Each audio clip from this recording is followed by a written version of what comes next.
La Navidad debería ser sinónimo de hogar, de mesas llenas y voces que se cruzan entre risas. Pero para algunas personas, diciembre no trae celebración, trae recuerdos que duelen. Para Ana, cada luz encendida en la ciudad era un recordatorio de lo que había perdido. A sus 67 años, vivía sola en una casa que alguna vez estuvo llena de vida, pero que ahora conocía demasiado bien el sonido del silencio. Desde hacía más de 2 décadas, la Navidad se había convertido en una fecha que prefería atravesar con las cortinas cerradas y el corazón en calma forzada. Había aprendido a sobrevivir sin hacer preguntas, sin esperar respuestas y, sobre todo, sin volver a hablar de aquella promesa que el tiempo nunca cumplió. Esa tarde, el frío cayó más temprano de lo habitual. Las calles estaban casi vacías y el aire traía ese olor a invierno que anuncia que algo está por terminar o por comenzar. Ana regresaba de la iglesia cuando algo detuvo sus pasos. No fue un grito, no fue un llamado, fue una presencia. Allí, frente a la antigua fuente de la plaza, estaba un niño, solo, con el abrigo demasiado fino para la noche de Navidad y los dedos enrojecidos por el frío. En sus manos sostenía algo que no combinaba con su edad ni con el lugar, una carta antigua, doblada con cuidado, como si fuera lo único verdaderamente importante que tenía. Ana sintió un estremecimiento que no supo explicar. No era compasión, era algo más profundo, como si el pasado acabara de mirarla a los ojos. Cuando el niño levantó la mirada, no pidió ayuda, no lloró, solo dijo una frase que dejó a Ana sin aliento. Me dijeron que debía entregar esta carta antes de Navidad. Ella todavía no lo sabía, pero ese encuentro tan silencioso y aparentemente casual estaba a punto de abrir una herida antigua y de revelar un milagro de Navidad que cambiaría para siempre el destino de ambos. Ana nunca había sido de esas mujeres que abrazan su dolor con dramatismo. No lloraba en público, no hablaba de su pasado. Tampoco había caído en la amargura visible que consume a quienes se sienten traicionados por la vida. Simplemente había aprendido a existir en un estado de quietud permanente, como un reloj que dejó de marcar las horas, pero aún cuelga en la pared. Su casa estaba en una calle tranquila, de esas que parecen congeladas en otra época.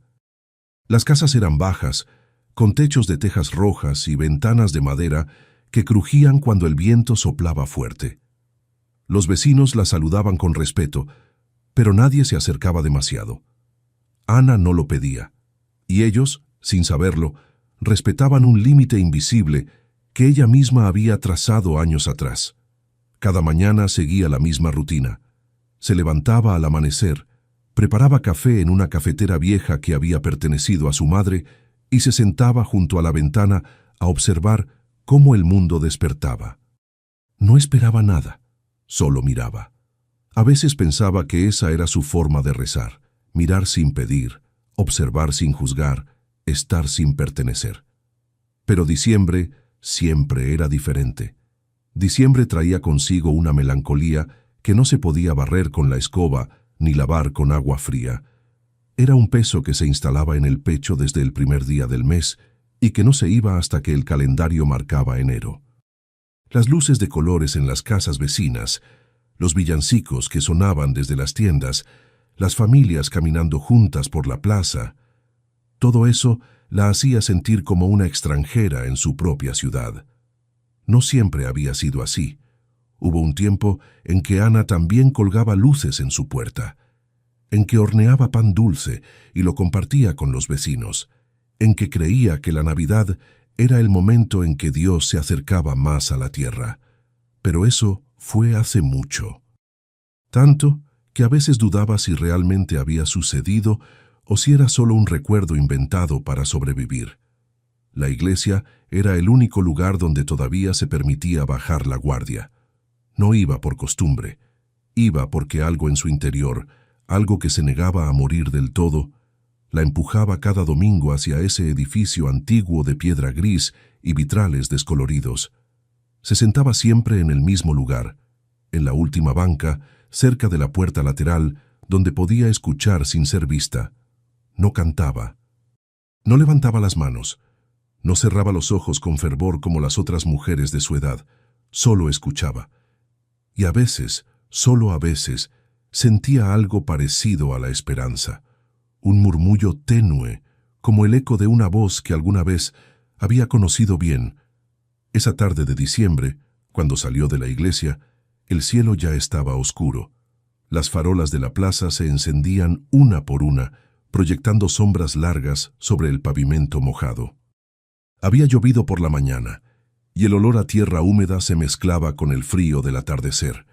Ana ajustó su abrigo gris y comenzó a caminar despacio, sin prisa. No tenía a dónde llegar, solo tenía un lugar al que regresar. Fue entonces cuando lo vio.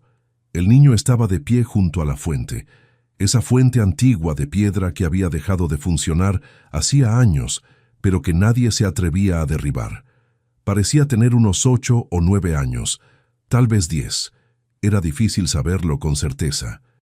Tenía el rostro delgado, con esos pómulos marcados que solo se ven en los niños que han pasado hambre o frío por demasiado tiempo. Su cabello oscuro estaba despeinado, y su abrigo, aunque limpio, era evidentemente insuficiente para una noche como esa. Ana pensó en seguir de largo. No era su responsabilidad. Había aprendido hacía mucho que el mundo estaba lleno de niños perdidos, de madres que no llegaban a tiempo, de historias rotas que no tenían final feliz. Ayudar a uno no cambiaba nada. Solo prolongaba el dolor, pero algo la detuvo. No fue el niño en sí, ni siquiera su mirada, que era extrañamente serena para alguien tan pequeño y tan solo. Fue lo que sostenía en sus manos. Una carta. No era un papel común. Ana lo supo al instante. Era una carta antigua del tipo que ya casi nadie escribe. El papel estaba amarillento, con los bordes desgastados por el tiempo. Estaba doblada en 4 partes, con una precisión casi ritual, como si cada pliegue tuviera un propósito. Y el niño la sostenía con ambas manos, con ese cuidado reverente que solo se tiene con algo verdaderamente valioso. Ana se acercó sin pensar. Sus pasos resonaron suavemente sobre las piedras mojadas de la plaza. El niño la miró, pero no retrocedió. No pareció asustado ni sorprendido. Solo levantó la carta ligeramente, como si eso fuera toda la explicación que necesitaba dar.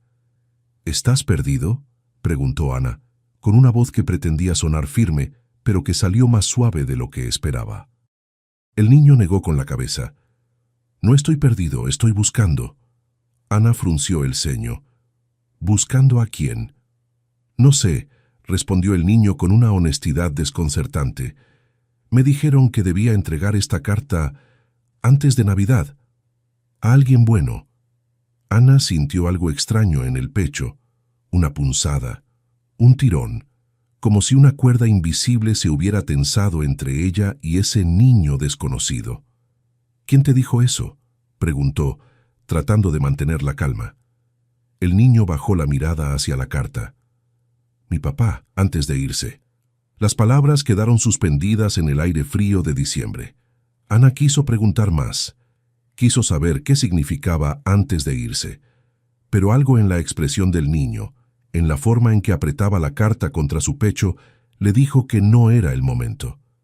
¿Y cómo sabrás quién es esa persona?, preguntó en su lugar. El niño la miró directamente a los ojos, y en ese instante, Ana sintió que el mundo se detenía. No fue la mirada de un niño perdido.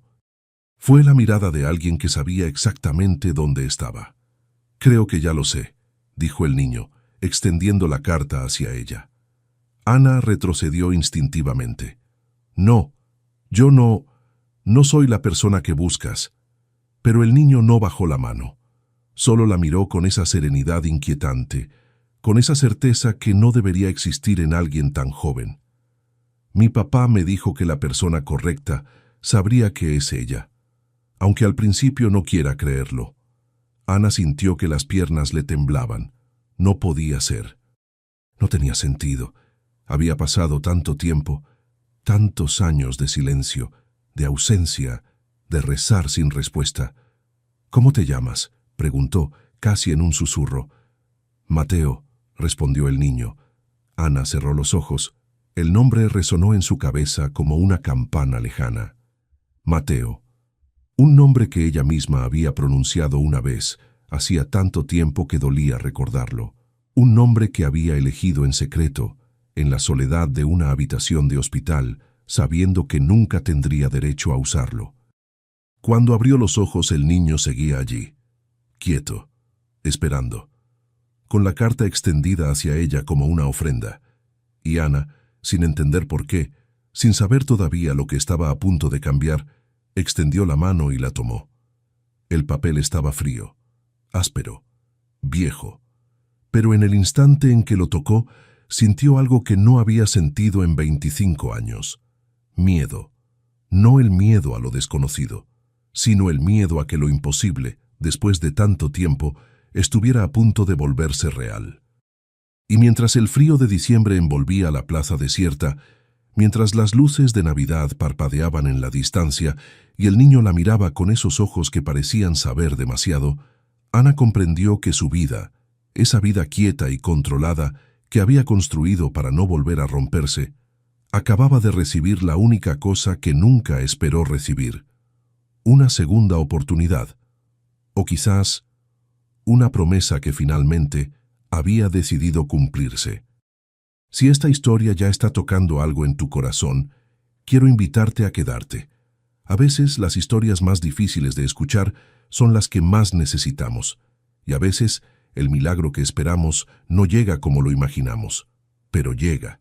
Suscríbete a este canal si crees que todavía existen los milagros, si crees que las promesas rotas pueden sanar, si crees que nunca es tarde para que el amor encuentre su camino de vuelta. Y si quieres ser parte de nuestra familia, hazte miembro del canal. Aquí compartimos historias que sanan, que abrazan, que nos recuerdan por qué vale la pena seguir creyendo. Como miembro, tendrás acceso anticipado a nuestras historias y nos ayudarás a seguir creando contenido que toca el alma. Quédate conmigo. Todavía queda mucho por descubrir, y te prometo que esta historia va a cambiar algo en ti. Ana no durmió esa noche. Se quedó sentada junto a la ventana de su sala, con la carta sobre la mesa, sin atreverse a abrirla. La había dejado allí, bajo la luz tenue de la lámpara vieja, como si fuera un objeto peligroso que debía vigilar de cerca. El niño estaba en la habitación del fondo, la que había permanecido cerrada durante años.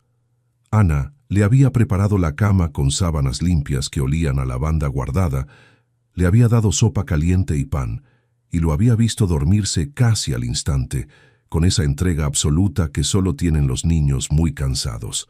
Pero ella no podía descansar. Cada vez que miraba la carta, sentía que algo dentro de su pecho se apretaba. El papel amarillento, los pliegues perfectos, la caligrafía que apenas alcanzaba a distinguir en el sobre, escrita con tinta azul descolorida. No necesitaba abrirla para saber que esa letra era suya. Lo sabía con la misma certeza con la que se sabe el propio nombre, con la misma certeza con la que se reconoce el sonido de la propia voz grabada en una cinta vieja.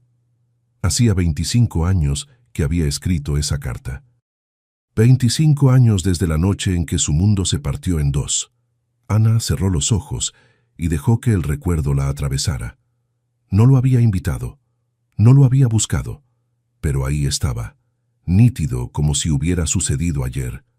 La habitación blanca del hospital, el llanto de un recién nacido que duró apenas unos segundos antes de que se lo llevaran, las manos de una enfermera que no la miraba a los ojos, el formulario que tuvo que firmar con los dedos temblando, y esa carta.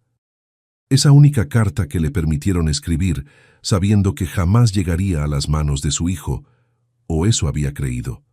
Ahora, esa misma carta estaba sobre su mesa. Después de un cuarto de siglo de silencio, había regresado. Y no había llegado sola. Había llegado con un niño que se llamaba Mateo, un niño que tenía los ojos oscuros y la misma forma de inclinar la cabeza cuando pensaba. Un niño que, sin saberlo, tenía gestos que Ana reconocía como propios. Se levantó de la silla con esfuerzo. Las rodillas le dolían más de lo habitual. El frío de diciembre siempre empeoraba la artritis. caminó hasta la cocina, preparó una taza de té que no tenía intención de beber y regresó a su lugar junto a la ventana. Afuera, la calle estaba completamente oscura. Las luces de Navidad de las casas vecinas ya se habían apagado. Solo quedaba el silencio de la madrugada y el sonido lejano de un perro ladrando. Ana miró nuevamente la carta. Todavía no la había abierto. No sabía si tendría el valor de hacerlo, porque abrir esa carta significaba enfrentarse a la mujer que había sido, a la decisión que había tomado, a la promesa que había hecho sabiendo que era imposible cumplirla. Y Ana había pasado 25 años construyendo una vida en la que esa mujer ya no existía. Pero el niño existía, Mateo existía, y eso cambiaba todo. Cuando el sol comenzó a salir, Ana escuchó pasos suaves en el pasillo. Se giró y vio a Mateo de pie en la puerta de la sala, descalzo, con el cabello revuelto y los ojos todavía hinchados de sueño. Llevaba puesta la misma ropa del día anterior. Ana se dio cuenta de que probablemente era la única que tenía. «Buenos días», dijo el niño, con una voz que sonaba demasiado formal para su edad. «Buenos días, Mateo», respondió Ana, sorprendida por lo natural que le resultó pronunciar ese nombre.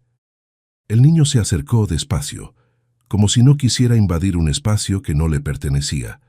Se sentó en el borde del sofá, a cierta distancia de Ana, y miró la carta sobre la mesa. «¿Ya la abrió?», preguntó. Ana negó con la cabeza. «Todavía no». Mateo asintió como si eso fuera comprensible. «Mi papá me dijo que tal vez la persona que la recibiera necesitaría tiempo». Ana sintió un nudo en la garganta. «¿Tu papá te habló mucho de esta carta?». El niño bajó la mirada. «No mucho. Estaba muy enfermo. Pero me hizo prometer que la entregaría. Dijo que era lo más importante que yo haría en mi vida». Las palabras cayeron como piedras en el silencio de la sala. Ana quiso preguntar qué le había pasado al padre de Mateo. Quiso saber cómo había muerto, cuándo, por qué, pero no se atrevió. Todavía no. Porque si las respuestas eran las que temía, no estaba segura de poder sostenerlas. «¿Tienes hambre?», preguntó en su lugar, levantándose de la silla. Mateo asintió tímidamente. Ana fue a la cocina y preparó el desayuno. Pan tostado con mantequilla, leche caliente con un poco de canela, fruta cortada en trozos pequeños. Mientras trabajaba, sintió algo extraño, algo que no había sentido en años, una especie de propósito, como si después de tanto tiempo de solo existir, finalmente tuviera algo que hacer, alguien para quien hacer algo. Cuando regresó a la sala con la bandeja, Mateo la miraba con una expresión difícil de descifrar. No era exactamente gratitud. Era algo más profundo. Reconocimiento, tal vez. Como si él también sintiera que ese encuentro no era casual. Comieron en silencio. Ana observaba al niño con disimulo. La forma en que sostenía el vaso con ambas manos.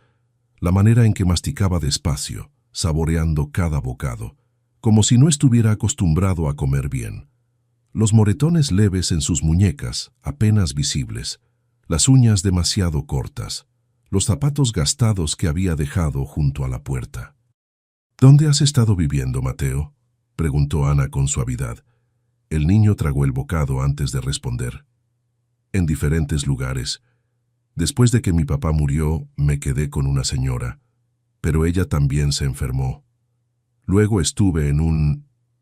Hizo una pausa, buscando la palabra, en un lugar con otros niños, pero no me gustaba. Ana sintió que algo se rompía dentro de su pecho.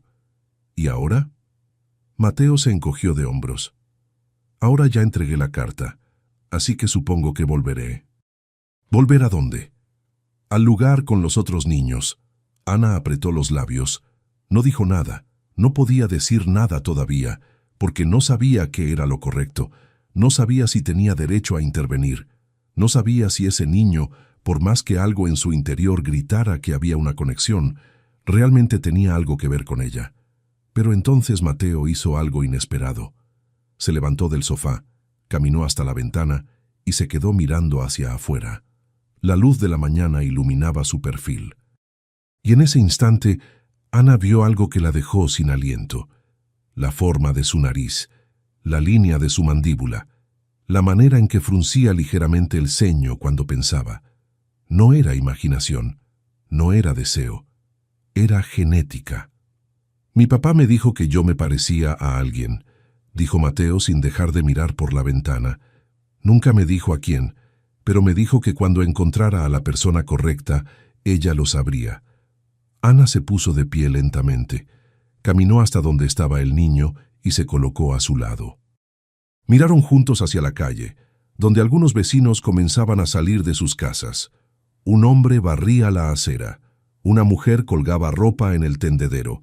El mundo seguía girando, ajeno al pequeño milagro que estaba ocurriendo en esa sala silenciosa. ¿Sabes qué significa tu nombre?, preguntó Ana con la voz apenas audible. Mateo negó con la cabeza. Mateo significa regalo de Dios, dijo Ana, sintiendo que las lágrimas comenzaban a formarse en sus ojos. Es un nombre que se le da a alguien que llega cuando más se necesita, cuando ya no se espera nada. El niño la miró, y por primera vez desde que lo había conocido, Ana vio algo parecido a la esperanza en sus ojos. ¿Usted cree en Dios?, preguntó Mateo.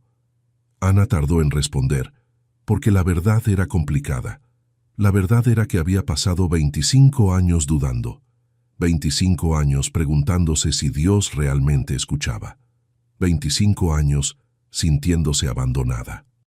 Pero ahora, con ese niño frente a ella, con esa carta sobre la mesa, con ese nombre que resonaba en su cabeza como un eco del pasado, estoy empezando a creer de nuevo, susurró. Mateo sonrió. Fue una sonrisa pequeña, tímida, pero genuina, y en ese momento, algo cambió en el aire de la casa, como si una puerta que había estado cerrada durante décadas, finalmente, se hubiera entreabierto. Ana regresó a la mesa y con manos temblorosas tomó la carta. ¿Puedo abrirla ahora?, preguntó sin saber muy bien a quién le estaba pidiendo permiso, si a Mateo, a sí misma o a Dios. Mateo asintió. Mi papá dijo que cuando usted la leyera, todo tendría sentido. Ana respiró profundo, deslizó el dedo bajo el borde del sobre amarillento. El papel crujió suavemente, y cuando finalmente lo abrió y vio las primeras palabras escritas con su propia letra de hacía 25 años, sintió que el tiempo se plegaba sobre sí mismo. La carta decía, a mi hijo al que nunca podré llamar por su nombre, y Ana, por primera vez en un cuarto de siglo, permitió que las lágrimas cayeran, porque ahora sabía la verdad. Ese niño no había llegado por casualidad, no había aparecido en la plaza por error, no había tocado a su puerta porque sí, Mateo era su nieto, el hijo de su hijo. Y la promesa que había hecho hacía 25 años, esa promesa que creía rota para siempre, acababa de cumplirse de la forma más inesperada y perfecta que Dios pudo haber imaginado. Ana no leyó la carta completa esa mañana, solo las primeras líneas, las suficientes para confirmar lo que su corazón ya sabía. El resto quedó guardado, doblado con el mismo cuidado con el que había permanecido durante 25 años. Porque hay verdades que no se pueden absorber de golpe. Hay palabras que necesitan tiempo para encontrar su lugar en el alma. Mateo no preguntó qué decía la carta, tampoco preguntó por qué Ana lloraba. Solo se quedó de pie junto a la ventana, mirando hacia afuera con esa serenidad antigua que parecía demasiado pesada para un niño de su edad, como si él también supiera que algunos silencios son más elocuentes que cualquier palabra. Cuando Ana logró secar sus lágrimas, se levantó y fue hasta la cocina. Necesitaba hacer algo con las manos. Algo que le permitiera pensar sin quebrarse. Abrió la alacena y sacó harina, azúcar, mantequilla, ingredientes simples que había comprado hacía semanas sin saber por qué. Ahora lo sabía. Iba a hacer pan, no cualquier pan, el pan dulce que su madre le había enseñado a hacer cuando era niña. Ese que llevaba canela, pasas y un toque de ralladura de naranja, ese que llenaba la casa de un aroma tan cálido que parecía un abrazo invisible. Mateo apareció en la puerta de la cocina, atraído por el sonido de los cuencos y las cucharas. ¿Puedo ayudar?, preguntó con timidez. Ana lo miró. El niño tenía las manos limpias pero ásperas, con pequeñas cicatrices en los nudillos. Manos que habían trabajado demasiado pronto, manos que merecían ensuciarse con harina por razones felices. «Claro», dijo Ana, sorprendida por lo fácil que le resultó decir esa palabra. «Ven, te voy a enseñar». Mateo se acercó a la mesa. Ana le dio un delantal viejo que tuvo que doblar 2 veces para que le quedara bien. Luego le mostró cómo tamizar la harina, cómo hacer un hueco en el centro para los ingredientes húmedos, cómo amasar con las palmas de las manos, presionando y doblando, hasta que la masa se volviera suave y elástica. El niño era torpe al principio. La harina se le escapaba por todos lados. La masa se le pegaba en los dedos, pero no se rindió. Miraba las manos de Ana con atención absoluta, tratando de imitar cada movimiento. Y poco a poco comenzó a encontrar el ritmo. Trabajaron en silencio durante un largo rato. El único sonido era el de sus manos contra la masa y el tic-tac del viejo reloj de pared. Afuera, el día se había vuelto gris. Amenazaba con llover. Pero dentro de esa cocina pequeña, con el horno precalentándose y el olor a canela empezando a llenar el aire, había algo parecido a la paz. «Mi papá también hacía pan», dijo Mateo de repente sin levantar la vista de la masa. Ana sintió que el corazón se le detenía. «¿Sí?», Mateo asintió. «Trabajaba en una panadería. A veces me llevaba con él muy temprano, antes de que abrieran. Me dejaba ayudar a dar forma a los bolillos. Decía que hacer pan era como rezar, que había que poner el corazón en cada pieza». Ana tuvo que tragar saliva para poder hablar. «Tu papá tenía razón». Mateo levantó la mirada. Sus ojos oscuros brillaban con algo entre la nostalgia y el orgullo. Él era bueno, todo el mundo lo decía, pero se enfermó muy rápido. Los doctores dijeron que era algo en la sangre, que no había nada que hacer. Ana sintió que las piernas le temblaban. Se apoyó en el borde de la mesa. «¿Cuánto tiempo hace que él ya no está?» «3 meses», respondió Mateo, con una voz que trataba de sonar fuerte, pero que se quebraba en los bordes. «Murió en octubre, justo cuando empezaban a caer las hojas». Octubre. Hacía apenas 3 meses. El dolor del niño todavía estaba fresco, todavía sangraba. Y sin embargo, aquí estaba, amasando pan con manos temblorosas, cumpliendo la última voluntad de su padre. Ana rodeó la mesa y se arrodilló frente a Mateo. Le tomó las manos sucias de harina y masa. «Tu papá estaría muy orgulloso de ti», dijo, mirándolo directamente a los ojos. «Muy orgulloso». Mateo parpadeó rápidamente, luchando contra las lágrimas. «¿Usted cree?» «Lo sé», dijo Ana con una certeza que la sorprendió a sí misma. El niño se limpió la cara con el dorso de la mano, dejando una mancha de harina en la mejilla. Ana sonrió y se la limpió con suavidad. «Vamos», dijo poniéndose de pie. «Terminemos este pan y cuando esté listo lo comeremos juntos». Continuaron trabajando. Ana le enseñó a Mateo cómo dar forma a los panecillos, cómo hacer un corte en la parte superior para que se abrieran bien al hornear, cómo barnizarlos con huevo batido para que quedaran dorados y brillantes. El niño aprendía rápido. Tenía manos hábiles, a pesar de su corta edad. Manos que recordaban el oficio de su padre. Cuando metieron las charolas al horno, Ana preparó chocolate caliente. Lo hizo a la antigua, con leche entera, cacao puro y un toque de vainilla. Mateo se sentó a la mesa con las piernas colgando de la silla y observó cómo Ana revolvía la mezcla en la olla hasta que comenzó a humear.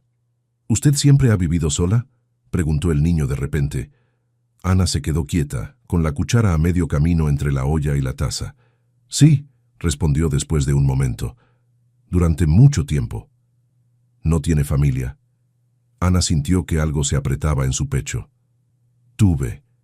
Hace mucho tiempo». Mateo ladeó la cabeza, como si estuviera procesando información compleja. «Mi papá también estaba solo. Decía que a veces la familia no es la que nace contigo, sino la que encuentras en el camino». Ana sirvió el chocolate en 2 tazas. Le pasó una a Mateo y se sentó frente a él. Tu papá era sabio. Sí, dijo Mateo soplando el chocolate caliente. Pero también estaba triste. Yo lo sabía, aunque nunca lo decía. A veces, cuando pensaba que yo estaba dormido, lo escuchaba llorar. Ana sintió que el corazón se le partía. ¿Sabes por qué lloraba? Mateo negó con la cabeza. Nunca me lo dijo, pero una vez lo escuché hablar solo. Dijo algo sobre una promesa que no pudo cumplir, sobre alguien a quien nunca conoció. Las palabras flotaron en el aire tibio de la cocina. Ana cerró los ojos. Podía imaginarlo, a su hijo, el bebé que le habían arrebatado de los brazos hace 25 años, convertido en un hombre, trabajando en una panadería, criando solo a un niño, cargando con el peso de no saber de dónde venía, de quién lo había amado antes de que el mundo decidiera que ese amor no era suficiente. ¿Usted lo conoció?, preguntó Mateo con esa intuición inquietante que solo tienen los niños. ¿A mi papá? Ana abrió los ojos. Podía mentir, podía decir que no, podía protegerse de la verdad un poco más, pero cuando miró a Mateo, vio los mismos ojos, la misma curva en la comisura de los labios. El mismo gesto de inclinar la cabeza cuando esperaba una respuesta importante. Sí, susurró. Lo conocí, pero solo durante unas horas. Cuando él acababa de nacer. Mateo la miró fijamente, sin parpadear. ¿Usted es mi abuela? La pregunta cayó como una piedra en un lago tranquilo. Las ondas se expandieron en todas direcciones. Ana sintió que el mundo se inclinaba ligeramente, como si la gravedad hubiera cambiado de dirección. Sí, dijo, con una voz que apenas era un hilo. Creo que sí. Mateo no lloró, no gritó, no corrió a abrazarla. Solo asintió despacio, como si una pieza importante de un rompecabezas finalmente hubiera encontrado su lugar. Lo sabía, dijo, desde que la vi en la plaza. No sabía cómo lo sabía, pero lo sabía.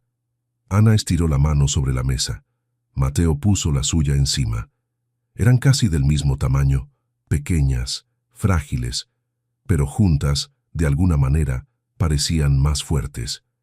El olor del pan llenó la cocina, cálido, dulce, reconfortante. Ana se levantó y sacó las charolas del horno. Los panecillos estaban perfectos, dorados, esponjosos, con ese brillo que solo tiene el pan hecho con amor. Los puso en un plato y los llevó a la mesa. Partió uno por la mitad. El vapor escapó, llevando consigo el aroma de la canela y las pasas.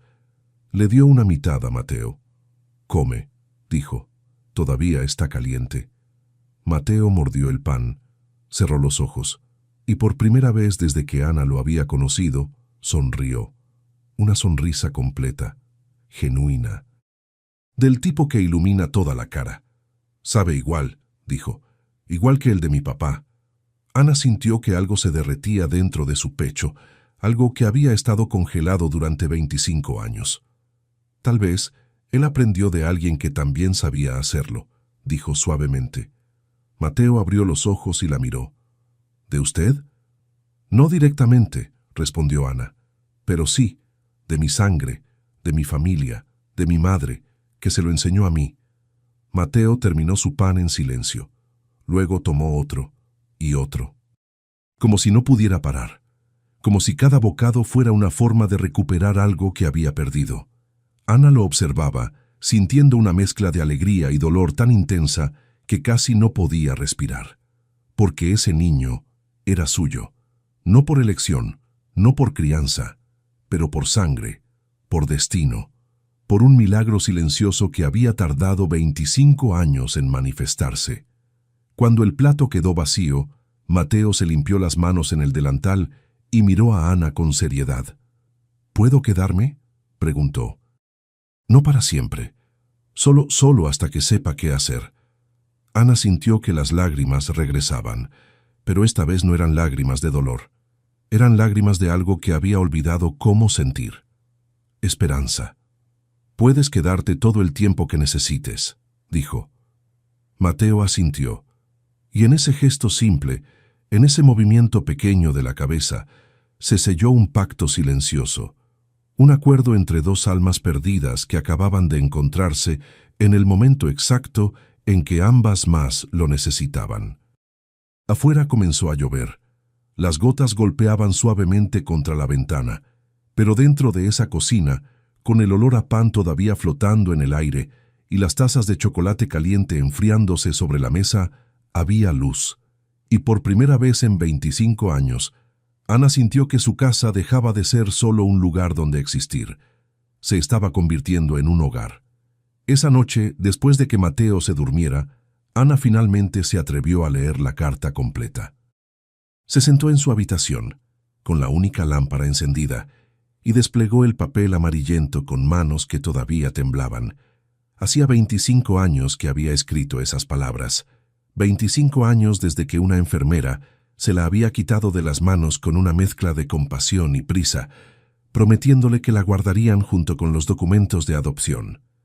Ana nunca creyó que volvería a verla, y sin embargo, ahí estaba, intacta, como si el tiempo no hubiera pasado, como si la tinta azul no se hubiera desvanecido, como si las lágrimas que había derramado al escribirla todavía estuvieran húmedas sobre el papel.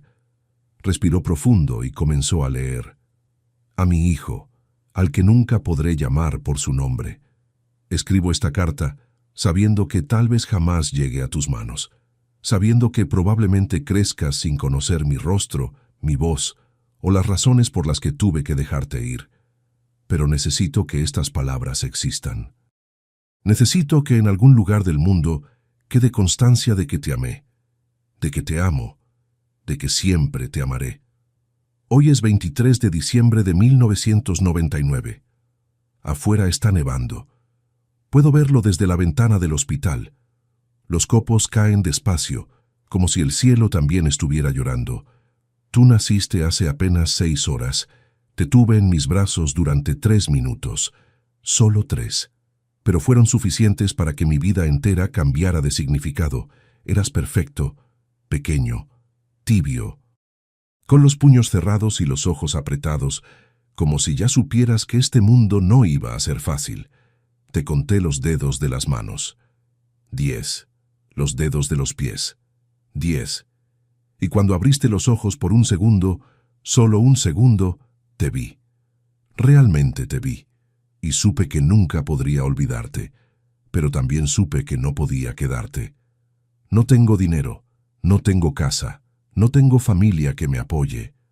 Tu padre se fue antes de que yo supiera que estabas creciendo dentro de mí.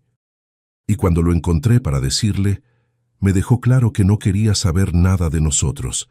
Dijo que yo era un error, que tú eras un error, pero yo nunca te vi así, jamás. Para mí, fuiste lo único bueno que me pasó en medio del peor momento de mi vida. Fuiste la prueba de que todavía podía sentir algo puro, algo verdadero, algo que valiera la pena proteger, y por eso te dejo ir, no porque no te quiera, sino porque te quiero demasiado como para condenarte a una vida de hambre, de frío, de miradas llenas de juicio. Te dejo ir porque sé que hay alguien en algún lugar que puede darte lo que yo no puedo. Una casa, estabilidad, un futuro. Pero quiero que sepas algo que necesito que lleves contigo, aunque nunca llegues a leerlo. Te puse un nombre en mi corazón. Mateo. Significa regalo de Dios, porque eso es lo que fuiste para mí. Un regalo, aunque no pude quedármelo, y te hice una promesa.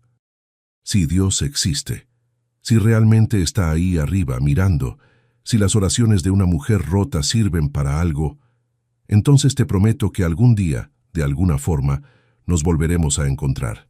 Tal vez no en esta vida, tal vez no de la manera que yo imagino, pero nos volveremos a encontrar. Y cuando eso pase será en Navidad, porque hoy es Navidad, el día en que Dios le dio al mundo un regalo que nadie merecía. Y si Él pudo hacer eso, entonces tal vez, solo tal vez, pueda devolverme el mío. No sé cómo será tu vida, no sé si serás feliz, no sé si pensarás en mí alguna vez, pero quiero que sepas que cada Navidad, desde hoy hasta el día en que me muera, voy a pensar en ti, voy a rezar por ti, voy a encender una vela y voy a pedirle a Dios que te cuide donde yo no pude. Y si algún día por algún milagro imposible esta carta llega a tus manos, quiero que sepas que no te abandoné porque no te amara. Te dejé ir porque te amé más de lo que amé mi propia vida. Perdóname, hijo mío, perdóname por no ser suficiente, perdóname por no ser más fuerte, perdóname por elegir tu futuro sobre mi corazón, pero sobre todo, recuérdame, aunque sea solo como una sombra, como una pregunta sin respuesta, como un vacío que no sabes de dónde viene, porque yo te voy a recordar a ti, siempre, con todo el amor que una madre puede dar. Ana. Las lágrimas caían tan rápido que Ana tuvo que dejar la carta sobre la cama. Se cubrió la boca con ambas manos para no hacer ruido, para no despertar a Mateo, para no dejar que el llanto se convirtiera en un grito. 25 años, 25 años rogando, 25 años esperando, 25 años encendiendo velas cada Navidad, aunque ya no supiera muy bien por qué. 25 años sintiéndose vacía, incompleta, como una casa a la que le falta una habitación. Y ahora su hijo había muerto sin que ella pudiera conocerlo, sin que pudiera decirle que lo había amado cada día de su vida, sin que pudiera explicarle por qué lo había dejado ir, sin que pudiera abrazarlo aunque fuera una vez más. Pero su nieto estaba aquí.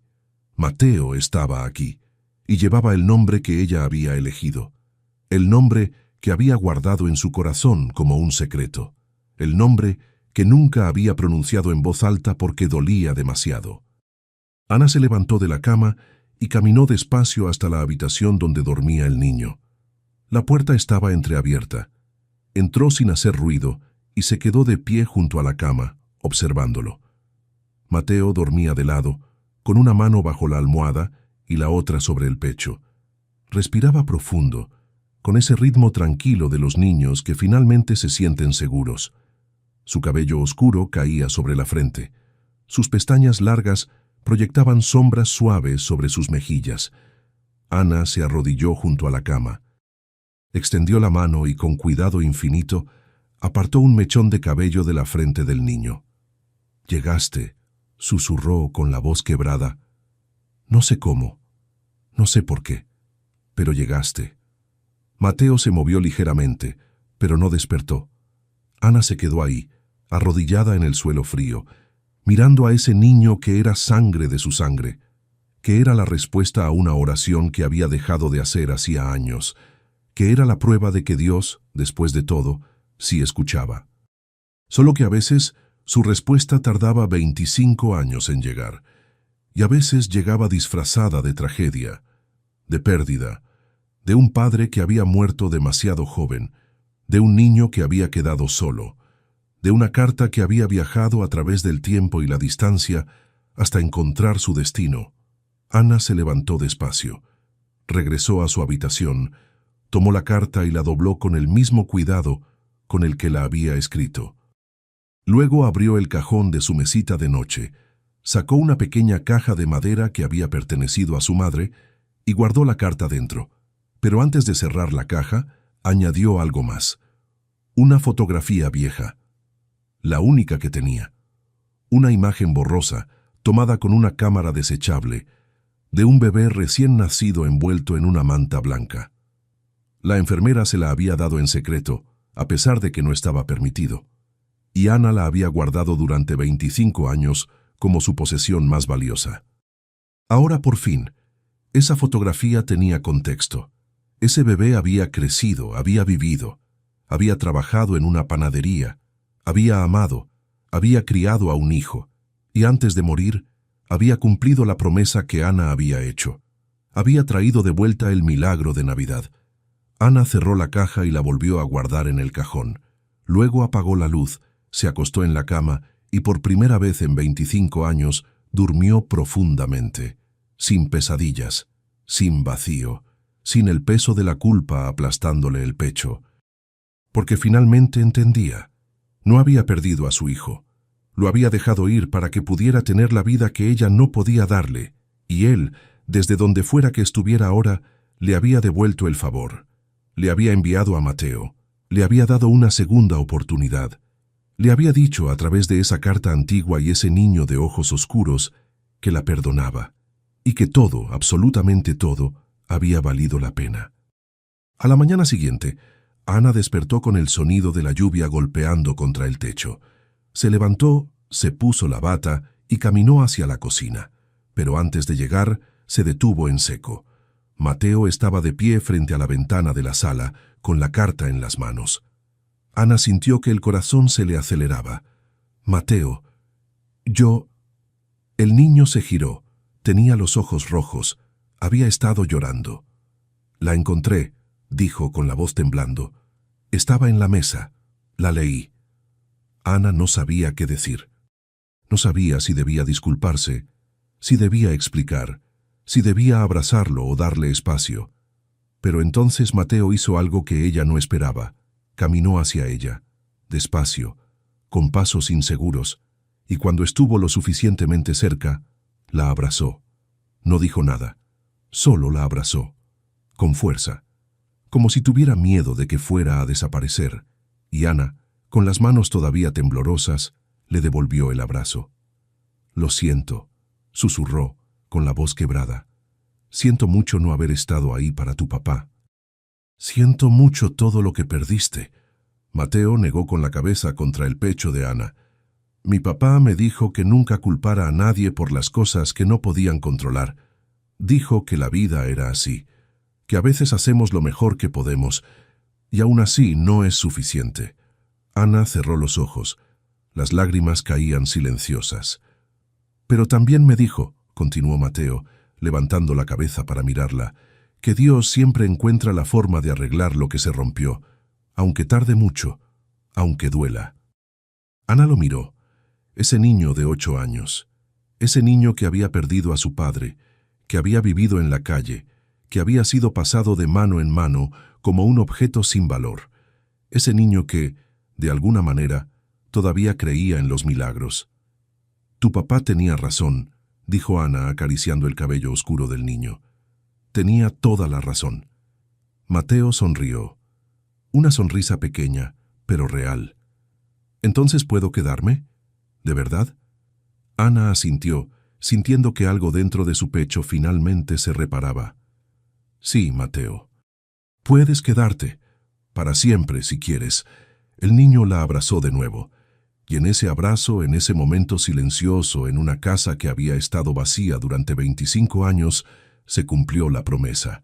No de la forma en que Ana la había imaginado, pero de la forma en que tenía que cumplirse, porque a veces los milagros no llegan como los esperamos, llegan mejor.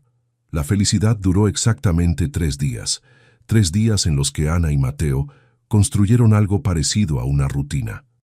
Se levantaban temprano, desayunaban juntos. Mateo ayudaba con las tareas de la casa, barría el patio, regaba las plantas que Ana había descuidado durante años. Por las tardes hacían pan, siempre pan, como si ese gesto simple fuera la forma en que ambos honraban la memoria del hombre que los unía. Ana le había dado ropa limpia, pantalones que tuvo que doblar en la cintura porque le quedaban grandes, suéteres de lana que olían a naftalina pero que mantenían el calor, zapatos viejos que había encontrado en el fondo del armario y que, milagrosamente, le quedaban casi perfectos. Mateo no preguntaba mucho, no exigía nada, solo existía en esa casa con una gratitud silenciosa que partía el corazón, como si no pudiera creer que finalmente tenía un lugar al que pertenecer. Pero el cuarto día, todo cambió. Ana estaba en la cocina pelando papas para el almuerzo cuando escuchó que tocaban a la puerta. Un toque firme, insistente, del tipo que no acepta ser ignorado. Limpió las manos en el delantal y fue a abrir. Afuera había una mujer, 40 y tantos años, tal vez 50, vestida con un traje gris que parecía demasiado formal para ese barrio. Llevaba una carpeta bajo el brazo y una expresión que Ana reconoció al instante. Era la expresión de alguien que venía a llevarse algo. «¿Ana Moreno?», preguntó la mujer, consultando un papel en su carpeta. Ana sintió que el estómago se le contraía. Sí. Soy Claudia Vega, del Servicio de Protección a la Infancia. Me informaron que tiene a un menor bajo su cuidado, un niño llamado Mateo. Ana apretó el marco de la puerta. ¿Quién le informó eso? La mujer no respondió directamente. ¿Puedo pasar? Ana dudó. Todo en su interior le gritaba que cerrara la puerta, que dijera que había un error, que protegiera a Mateo de lo que fuera que estuviera a punto de pasar, pero sabía que eso solo empeoraría las cosas. Asintió y se hizo a un lado. Claudia Vega entró con pasos medidos, observando la casa con ojo clínico. La sala pequeña pero limpia, los muebles viejos pero bien cuidados, la mesa con restos de harina del pan de la mañana, y luego sus ojos se posaron en Mateo, que había aparecido en la puerta de la cocina con una expresión de alarma absoluta. «Hola, Mateo», dijo la mujer, con una voz que pretendía ser amable pero que sonaba mecánica. «¿Te acuerdas de mí?» Mateo no respondió, solo retrocedió un paso. Claudia suspiró y abrió su carpeta. «Señora Moreno, tengo entendido que Mateo apareció en su casa hace 4 días. ¿Es correcto?» «Sí», dijo Ana, sintiendo que el corazón le latía demasiado rápido. «¿Y usted tiene algún parentesco legal con el niño? ¿Algún documento que la autorice a tenerlo bajo su cuidado?» Ana tragó saliva. «Soy su abuela». Claudia levantó la vista del papel. «¿Tiene documentos que lo prueben?» «No, todavía no». «Pero, entonces legalmente, señora Moreno, usted no tiene derecho a retener al niño». Las palabras cayeron como piedras. Ana sintió que el suelo se movía bajo sus pies. «No lo estoy reteniendo. Él vino por su propia voluntad. Él me encontró. Él... El niño es menor de edad», la interrumpió Claudia con firmeza. «Y de acuerdo con nuestros registros, estuvo bajo custodia temporal de la Casa Hogar San Francisco hasta hace una semana, cuando escapó». Ana miró a Mateo. El niño tenía los ojos llenos de lágrimas, pero no decía nada. «Él no escapó», dijo Ana tratando de mantener la calma. «Él vino a cumplir una promesa. Vino a entregarme una carta de mi hijo, de su padre». Claudia cerró la carpeta. «Entiendo que esta situación es emotiva, señora Moreno, pero las emociones no cambian la ley. Mateo necesita estar en un lugar autorizado, con supervisión adecuada, hasta que se determine su situación legal permanente». «Que este es un lugar adecuado», dijo Ana sintiendo que la desesperación comenzaba a trepar por su garganta. «Yo puedo cuidarlo. Yo soy su familia. Sin documentos, usted es solo una extraña que alberga a un menor sin autorización». Ana sintió que las piernas le temblaban. «Por favor», susurró. «Por favor, no se lo lleve. Acabo de encontrarlo. Acabo de...» «Lo siento», dijo Claudia, aunque su tono no sonaba arrepentido. «Voy a tener que pedirle que prepare las cosas del niño. Mateo regresará a la casa hogar mientras procesamos su caso». «No», gritó Mateo de repente, con una voz que hizo eco en toda la sala. «No voy a volver. Usted no puede obligarme». Claudia se giró hacia él. «Mateo, sé que esto es difícil, pero es lo mejor para ti. Usted no sabe lo que es mejor para mí». El niño temblaba de rabia y miedo. «Mi papá me dijo que la encontrara. Me dijo que ella me iba a cuidar. Me lo prometió». «Tu papá ya no está aquí, Mateo», dijo Claudia con una paciencia que sonaba ensayada. «Y aunque entiendo que quieras creerle, las promesas no son documentos legales». Ana sintió que algo se rompía dentro de su pecho. Dio un paso adelante. «Espere, por favor, dame una oportunidad. Dame tiempo para conseguir los documentos, para demostrar que soy su abuela. El proceso puede tardar meses», la interrumpió Claudia. «Y durante ese tiempo, el niño no puede estar en un hogar no autorizado». «Entonces, autorícelo», suplicó Ana. «Haga lo que tenga que hacer, pero no se lo lleve». Claudia la miró con algo parecido a la compasión, pero solo duró un segundo. «No funciona así, señora Moreno». Ana miró a Mateo. El niño estaba llorando ahora, con lágrimas que caían silenciosas por sus mejillas. Y en ese momento, Ana tomó una decisión. «La carta», dijo de repente. Tengo una carta, escrita por mí hace 25 años, para mi hijo, el padre de Mateo. Eso prueba el parentesco. Claudia frunció el ceño. ¿Una carta? Sí, una carta que escribí cuando di a mi hijo en adopción. Una carta que Mateo trajo consigo. Una carta que demuestra que él es mi nieto. Claudia cerró los ojos y suspiró. Señora Moreno, una carta personal no es un documento legal. No tiene ningún valor probatorio ante un tribunal. Ana sintió que las lágrimas comenzaban a caer. Pero es la verdad. Es la prueba de que la verdad no es suficiente, dijo Claudia con firmeza. Necesitamos certificados de nacimiento, documentos de adopción, pruebas de ADN, no cartas. Ana se quedó sin palabras, sin argumentos, sin nada más que ofrecer excepto su amor. Y eso, aparentemente, no era suficiente.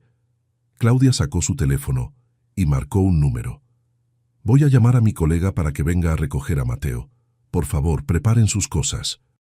No, dijo Ana con una voz que no reconocía como propia. No voy a hacerlo. Claudia levantó la vista del teléfono. Señora Moreno, si se resiste, tendré que llamar a la policía. Entonces llámelos, dijo Ana, sintiendo que algo dentro de ella se encendía.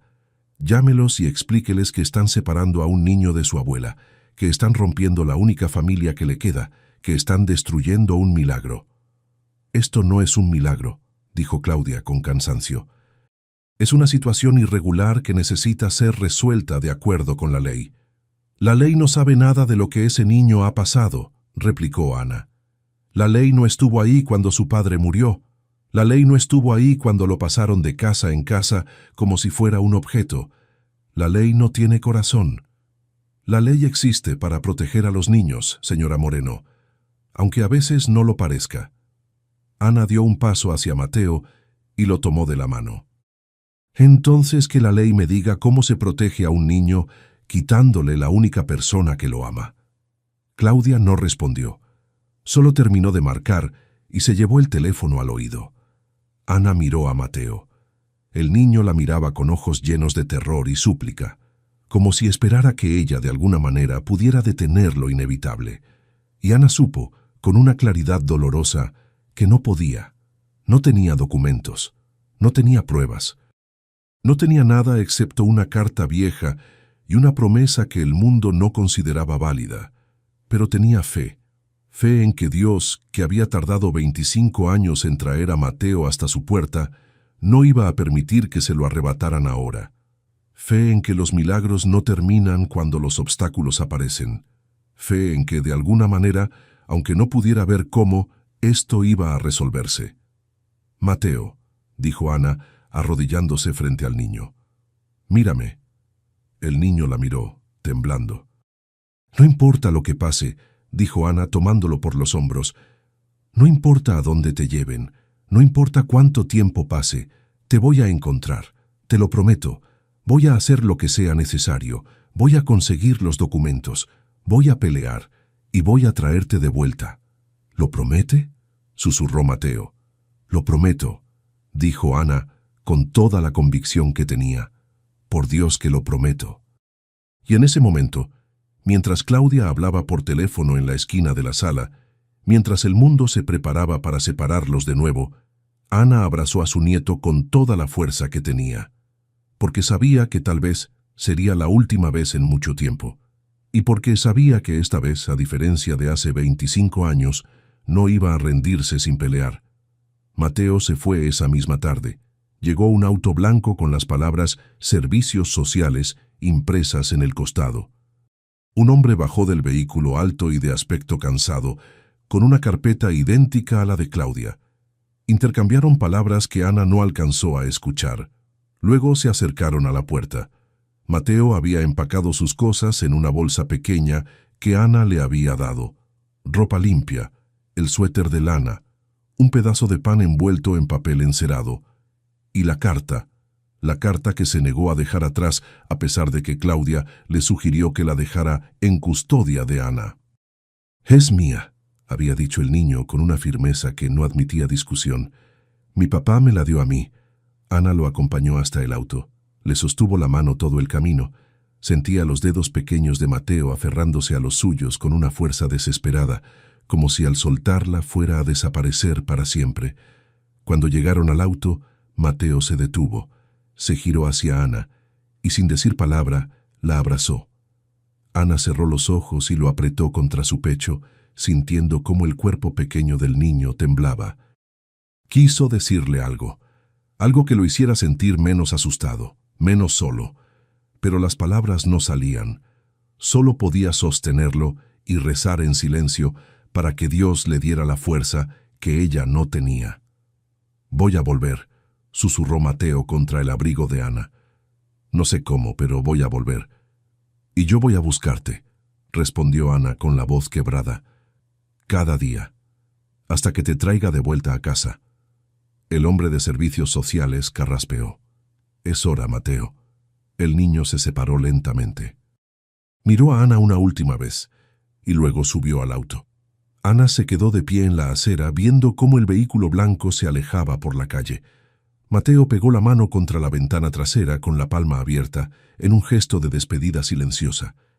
Ana levantó la suya en respuesta y así se quedaron mirándose a través de la distancia que crecía entre ellos hasta que el auto dobló la esquina y desapareció. Solo entonces Ana se permitió llorar. No lloró en silencio, no lloró con dignidad. Lloró como se llora cuando algo te arrancan del alma, con sollozos que salían desde lo más profundo del pecho, con un dolor tan intenso que tuvo que sostenerse del poste de la luz para no caer. Los vecinos la miraban desde sus ventanas, algunos con curiosidad, otros con compasión, pero nadie salió, nadie preguntó, porque todos sabían de alguna manera que hay dolores que no se pueden consolar con palabras. Ana finalmente logró caminar de regreso a su casa. Cerró la puerta. Se recargó contra ella y se deslizó hasta quedar sentada en el suelo, con la espalda contra la madera y las rodillas contra el pecho. La casa estaba en silencio. Un silencio peor que todos los silencios que había vivido antes, porque este silencio tenía nombre, tenía rostro, tenía el olor a pan recién hecho y el eco de una risa infantil que había durado apenas 4 días, pero que se había grabado en cada rincón de esas paredes. Ana se quedó ahí sentada hasta que el sol se ocultó por completo y la casa quedó sumergida en la oscuridad. No encendió las luces, no preparó cena, no se movió, solo se quedó ahí, en el suelo, preguntándose cómo era posible que Dios le diera un milagro para luego arrebatárselo. Los días que siguieron fueron los más oscuros que Ana había vivido en 25 años. Se levantaba cada mañana sin ninguna razón excepto la inercia. Preparaba café que no tomaba. Se sentaba junto a la ventana a mirar la calle vacía, y cuando el peso de la soledad se volvía insoportable, caminaba hasta la iglesia. No rezaba, o al menos no de la forma en que lo había hecho antes.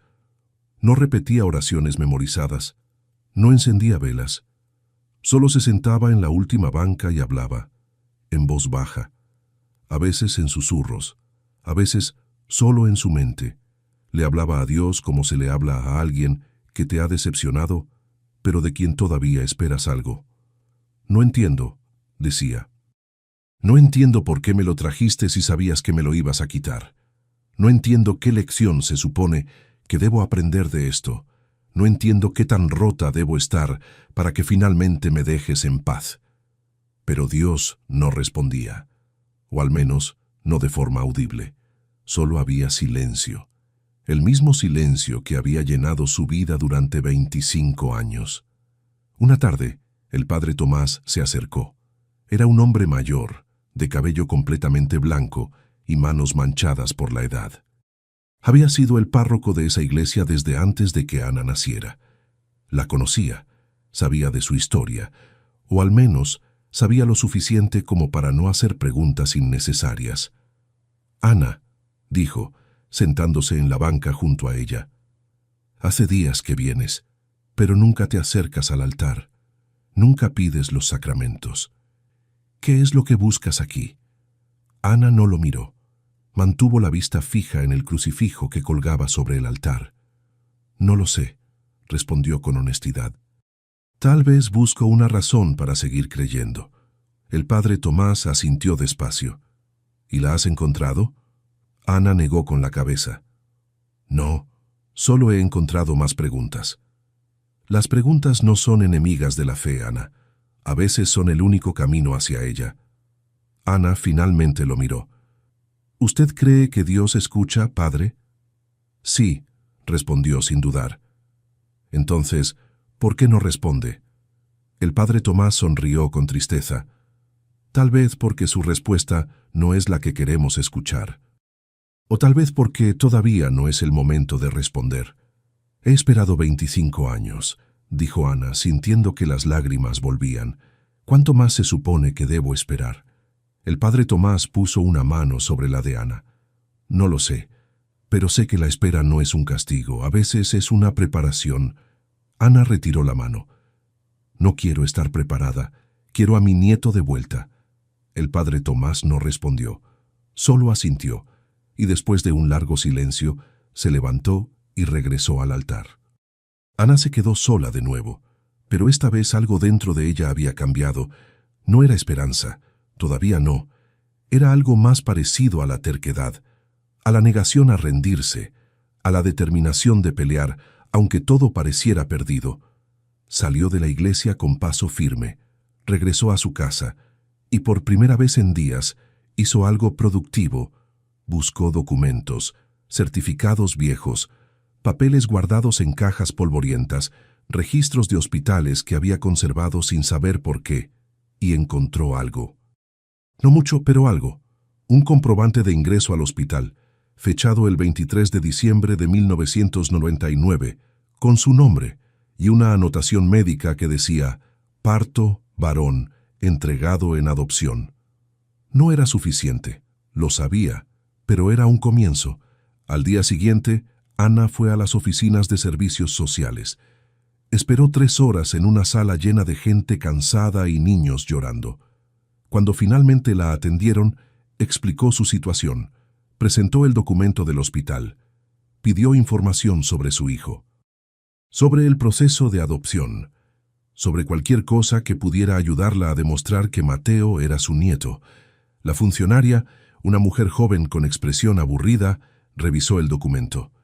«Esto no es suficiente», dijo tal como Ana esperaba. «Necesita el certificado de nacimiento original, y para obtenerlo necesita una orden judicial, y para la orden judicial necesita un abogado». «¿Cuánto tiempo tarda eso?», preguntó Ana, sintiendo que la frustración crecía. «Meses, tal vez 1 año». Ana apretó los puños. «No tengo 1 año». La funcionaria se encogió de hombros. «Lo siento, no puedo hacer más». Ana salió de la oficina sintiendo que el mundo la aplastaba. No tenía dinero para un abogado, no tenía influencias, no tenía nada más que su palabra y una carta que nadie consideraba válida. Regresó a casa bajo la lluvia, una lluvia fría de diciembre que empapaba hasta los huesos. Cuando llegó, estaba temblando. Se quitó el abrigo mojado, preparó té y se sentó junto a la ventana. Afuera, las luces de Navidad comenzaban a encenderse en las casas vecinas, árboles iluminados, guirnaldas brillantes, belenes en los jardines. Ana las miraba sin sentir nada, solo vacío. Y entonces, en medio de ese vacío, recordó algo que Mateo le había dicho. Dios nunca se equivoca. Había sido en la cocina mientras hacían pan. Mateo lo había dicho con tanta convicción, con tanta fe, como si realmente lo creyera. Ana cerró los ojos. «Si no te equivocas», susurró hacia el techo, «entonces ayúdame a entender. Ayúdame a ver lo que no estoy viendo. Ayúdame a encontrar el camino». No esperaba respuesta, pero esa noche, mientras dormía, Ana tuvo un sueño. Soñó que estaba en la plaza, la misma plaza donde había encontrado a Mateo, pero esta vez no estaba sola. Había una figura de pie junto a la fuente, un hombre. No podía ver su rostro, pero sabía quién era. Era su hijo. Él le extendía la mano. Y cuando Ana la tomaba, Él decía una sola frase: «No te rindas, todavía falta el milagro». Ana despertó con el corazón acelerado. Afuera, la lluvia había cesado. Las primeras luces del amanecer comenzaban a filtrarse por la ventana. Se levantó de la cama, se vistió y salió a la calle. No sabía a dónde iba. Solo sabía que no podía quedarse quieta, que tenía que hacer algo, cualquier cosa. Caminó sin rumbo durante horas, hasta que, sin darse cuenta, llegó a la casa Hogar San Francisco. Era un edificio viejo, de paredes grises y ventanas con barrotes. Había niños jugando en el patio trasero. Podía escuchar sus gritos y risas desde la calle. Ana se acercó a la reja, y allí, sentado en un banco alejado de los demás, estaba Mateo. El niño la vio, y por un instante sus ojos se iluminaron, pero luego miró hacia atrás, hacia el edificio, y negó con la cabeza. Ana entendió. No podían hablar, no podían acercarse, no sin causar problemas, pero podían verse. Y en ese momento eso era suficiente. Ana puso la mano sobre su corazón. Mateo hizo lo mismo, y en ese gesto simple se dijeron todo lo que no podían decir con palabras. Sigo aquí. Yo también. No me he rendido. Yo tampoco. Ana se quedó ahí, de pie bajo el cielo gris de diciembre, hasta que una mujer salió del edificio y le pidió que se fuera. Pero mientras se alejaba, Ana supo algo con absoluta certeza. El milagro todavía no había terminado. Solo estaba esperando el momento perfecto para manifestarse. Era Nochebuena. Ana despertó con el sonido de las campanas de la iglesia. Repicaban con ese ritmo alegre que anunciaba la celebración más importante del año. Afuera, las calles estaban llenas de gente que caminaba con prisa, cargando bolsas de regalos, árboles pequeños, comida para las cenas familiares. Pero Ana no tenía nada que celebrar. Habían pasado 2 semanas desde que se llevaron a Mateo. 2 semanas en las que había luchado contra un sistema que parecía diseñado para aplastar cualquier esperanza. Había ido a oficinas, había llenado formularios, había hablado con abogados que le pedían dinero que no tenía, había rogado, había llorado, había hecho todo lo humanamente posible, y no había servido de nada. La última vez que fue a la casa Hogar, ni siquiera la dejaron acercarse. Le dijeron que estaba interfiriendo con el proceso de reintegración del menor y que si volvía, llamarían a la policía. Ana se levantó de la cama con el cuerpo cansado. Se vistió con ropa oscura. No tenía intención de ir a ninguna celebración. Solo quería que el día pasara, que terminara, que la Navidad se fuera y la dejara en paz. Preparó café en la cocina vacía. Miró la mesa donde hacía 2 semanas había enseñado a Mateo a hacer pan. Las manchas de harina todavía estaban ahí, impregnadas en la madera vieja.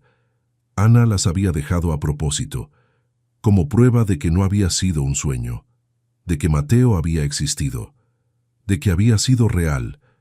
Se sentó junto a la ventana con la taza entre las manos. Afuera, los vecinos colgaban las últimas decoraciones, luces de colores, estrellas brillantes, coronas de flores en las puertas. Ana cerró los ojos y dejó que las lágrimas cayeran. «Feliz Navidad», susurró con amargura. Entonces escuchó que tocaban a la puerta. Al principio pensó en ignorarlo. No esperaba a nadie, no quería ver a nadie. Pero el toque se repitió. Más insistente, más urgente. Ana se levantó con desgano y fue a abrir. Afuera estaba el padre Tomás, pero no venía solo. Con él había un hombre que Ana no reconoció, 50 y tantos años, con barba gris y ojos cansados. Vestía un abrigo oscuro y llevaba un maletín bajo el brazo. «Ana», dijo el padre Tomás, «este es Ricardo Mendoza. Es abogado y necesita hablar contigo». Ana frunció el ceño. «Padre, ya le dije que no tengo dinero para...» «No te está cobrando», la interrumpió el padre Tomás. «Él se ofreció a ayudarte de forma gratuita». Ana miró al hombre con desconfianza. «¿Por qué?» Ricardo Mendoza dio un paso adelante. «Porque hace 30 años Alguien me ayudó cuando más lo necesitaba, y desde entonces he tratado de devolver ese favor cuando puedo. El padre Tomás me contó tu historia, y creo que puedo ayudarte. Ana sintió algo extraño en el pecho. No era esperanza, todavía no. Era más parecido a la cautela, a la incredulidad. ¿Cómo? Ricardo abrió su maletín y sacó varios documentos. He estado investigando tu caso durante la última semana. El padre Tomás me dio tu nombre y yo hice algunas llamadas. Logré obtener el certificado de nacimiento de tu hijo. El original, el que firmaste cuando lo diste en adopción. Ana sintió que las piernas le temblaban. ¿Cómo? Tengo contactos en el registro civil, explicó Ricardo, y cuando les expliqué la situación, agilizaron el proceso. Aquí está. Le extendió un documento.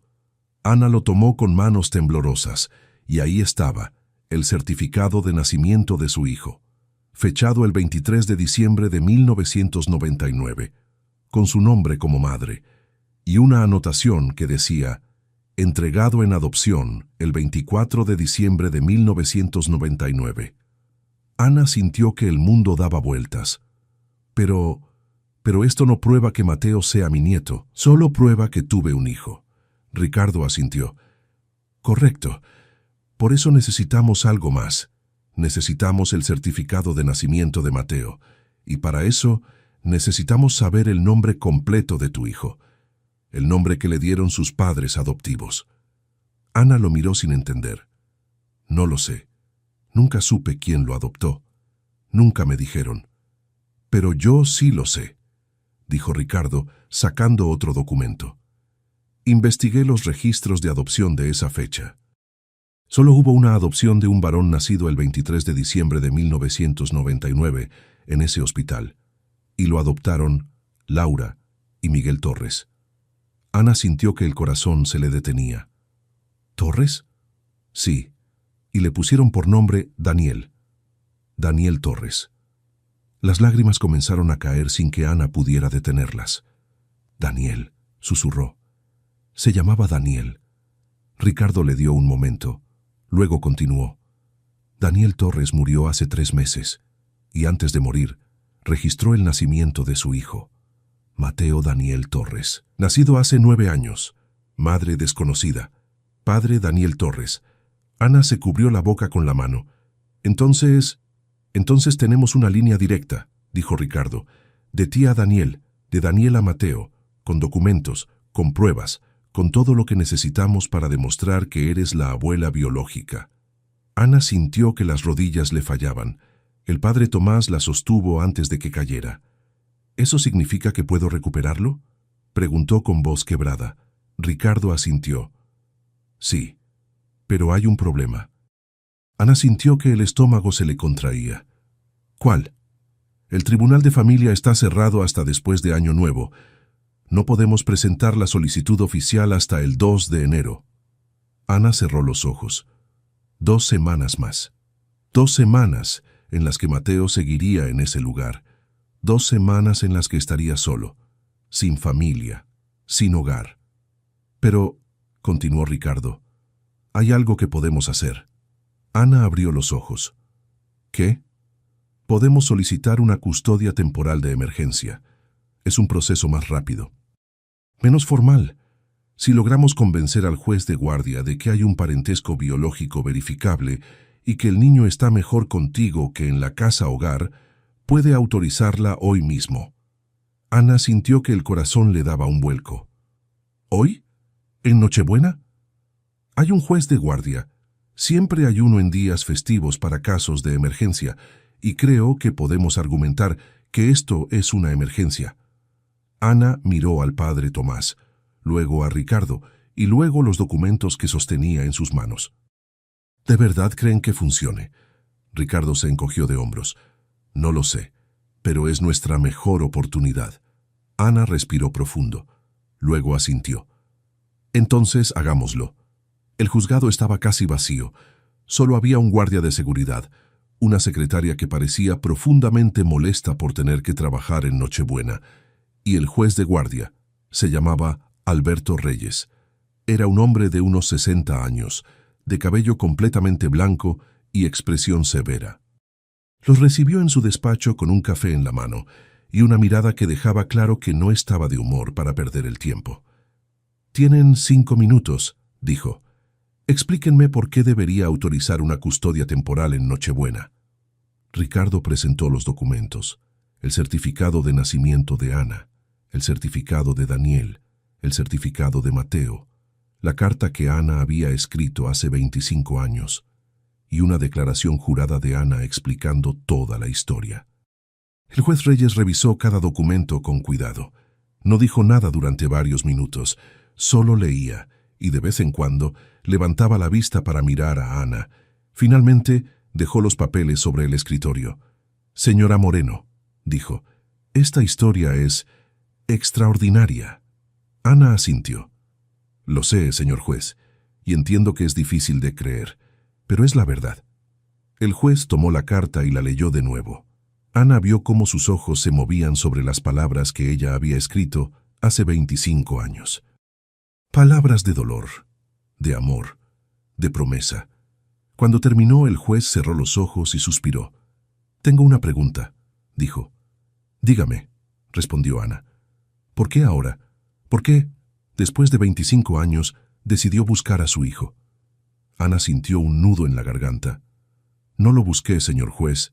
Él me encontró, a través de su hijo, a través de Mateo. Yo había perdido la esperanza. Había aceptado que nunca lo volvería a ver. Pero Dios tenía otros planes». El juez Reyes la miró fijamente. «¿Usted cree en Dios, señora Moreno?» «Sí», respondió Ana sin dudar, «especialmente ahora». El juez asintió despacio, luego miró a Ricardo. «¿Usted puede garantizar que esta mujer tiene la capacidad de cuidar al niño?» «Sí, señor juez», respondió Ricardo. «He visitado su casa, es un hogar limpio, seguro y apropiado, y además cuento con el testimonio del padre Tomás, quien conoce a la señora Moreno desde hace décadas». El juez miró al padre Tomás. «¿Es cierto eso, padre?» «Sí, señor juez», dijo el padre Tomás. «Ana es una mujer de bien, y ese niño necesita estar con su familia». El juez Reyes se recostó en su silla. Se quedó en silencio durante lo que pareció una eternidad. Luego se levantó. «Esperen aquí», salió del despacho. Ana miró a Ricardo con pánico. «¿Qué significa eso?» «No lo sé», respondió Ricardo, «pero es buena señal que no haya rechazado la solicitud de inmediato». Pasaron 10 minutos, luego 15. Ana sentía que cada segundo era una hora. Finalmente, el juez regresó. Traía un documento en la mano. «Señora Moreno», dijo, «voy a autorizar la custodia temporal, pero con condiciones». Ana sintió que el corazón se le aceleraba. «Las que sean, señor juez». Primera condición: debe presentar una solicitud formal de custodia permanente en enero. Segunda condición: debe someterse a una evaluación psicológica y social. Tercera condición: el niño debe asistir a terapia si es necesario. ¿Acepta? Sí, dijo Ana, sintiendo que las lágrimas comenzaban a caer. Acepto todo. El juez firmó el documento y se lo entregó. «Feliz Navidad, señora Moreno. Vaya a buscar a su nieto».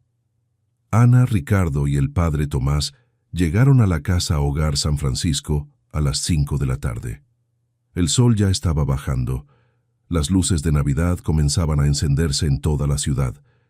Y cuando Ana bajó del auto, con el documento del juez en la mano, sintió que finalmente podía respirar.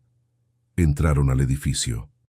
La directora, una mujer de mediana edad con expresión perpetuamente preocupada, los recibió con sorpresa. «¿Qué hacen aquí en Nochebuena?» Ricardo le mostró el documento. «Venimos a recoger a Mateo Torres. Tenemos una orden judicial de custodia temporal». La directora leyó el documento.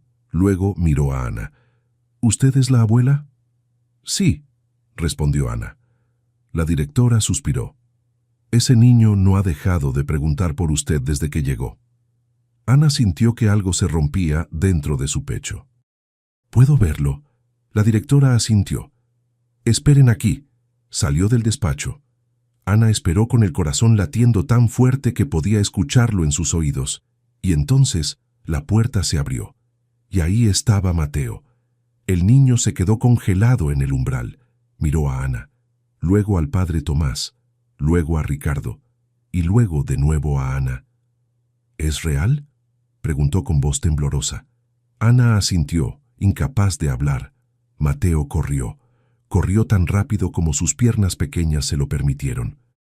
Y cuando llegó a los brazos de Ana, se aferró a ella como si temiera que fuera a desaparecer. Ana lo sostuvo con fuerza, lo apretó contra su pecho, y por primera vez en 25 años sintió que el vacío que había cargado durante tanto tiempo finalmente se llenaba. «Te dije que volvería», susurró Mateo. «Y yo te dije que te buscaría», respondió Ana, con las lágrimas cayendo sin control. Se quedaron así, abrazados en medio del despacho, mientras el padre Tomás se limpiaba los ojos y Ricardo sonreía con discreción. Afuera, las campanas de la iglesia comenzaron a sonar, anunciando la llegada de la Navidad, la noche en que los milagros se vuelven posibles, la noche en que las promesas imposibles se cumplen. Y Ana, sosteniendo a su nieto entre los brazos, finalmente entendió. Dios no se había olvidado de ella, solo había estado esperando el momento perfecto. El momento en que su corazón estuviera listo para recibir no lo que había perdido, sino algo aún más grande, una segunda oportunidad, un nuevo comienzo, un milagro de Navidad. La noche de Navidad, Ana y Mateo regresaron a casa caminando. Podrían haber tomado el auto que Ricardo les ofreció. Podrían haber aceptado la invitación del padre Tomás para cenar en la parroquia junto con otras familias. Pero Ana solo quería una cosa: caminar por las calles de su barrio con Mateo a su lado, sintiendo que finalmente tenía a alguien con quien compartir el mundo. Las calles estaban iluminadas. Desde cada casa salía el resplandor cálido de las luces de Navidad. Árboles decorados que brillaban detrás de las ventanas, familias reunidas alrededor de mesas llenas de comida, niños corriendo con juguetes nuevos. El aire olía a ponche caliente, a tamales recién hechos, a pino y canela. Mateo caminaba en silencio, con la mano firmemente agarrada a la de Ana. De vez en cuando levantaba la vista para mirar las decoraciones, y cada vez que lo hacía, sonreía. Una sonrisa pequeña pero genuina, como si finalmente pudiera permitirse sentir alegría sin miedo a que se la arrebataran. Cuando llegaron a la casa, Ana abrió la puerta y encendió las luces. Todo estaba exactamente como lo había dejado esa mañana. La mesa con manchas de harina, la taza de café a medio terminar. El silencio que había llenado cada rincón durante 2 semanas, pero ahora ese silencio estaba roto. ¿Tienes hambre?, preguntó Ana, cerrando la puerta detrás de ellos. Mateo asintió. Un poco. Ana fue a la cocina y comenzó a preparar la cena. No tenía mucho, no había planeado una celebración, pero tenía huevos, pan, queso, algo de jamón, suficiente para hacer algo simple y caliente. Mientras cocinaba, Mateo se sentó a la mesa y sacó algo de su bolsillo. Era la carta. La carta que Ana había escrito hace 25 años.